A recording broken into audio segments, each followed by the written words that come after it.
Saludos a todos los amigos. Aquí les traigo otro videíto. Aquí estamos batallando con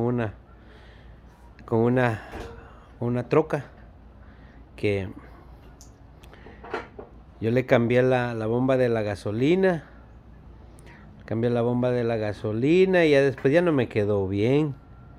Ya no la usé un día y al otro día, como al tercer día, ya se me quedó y me comenzó a echar bastante humo. Entonces ahorita estamos viendo cuál es el problema. Estamos pensando de que ya le limpiamos las bujillas, candelas, no sé cómo les dicen ahí donde ustedes son.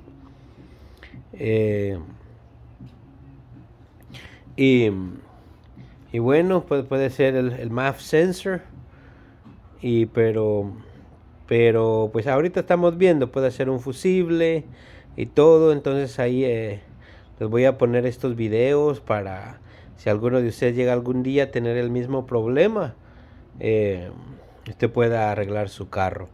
Aquí tenemos a un compa que nos está ayudando, que es nuestro mecánico. Entonces, si cualquier duda que usted tenga, pues siempre escríbanos ahí al canal. Y bueno, si se suscribe mejor todavía, porque pues así va a estar más fácil la comunicación. Y vamos a estar subiendo videos ahí de cómo arreglamos los carros poco a poco, pues. Ajá. Bueno, buen día, pues.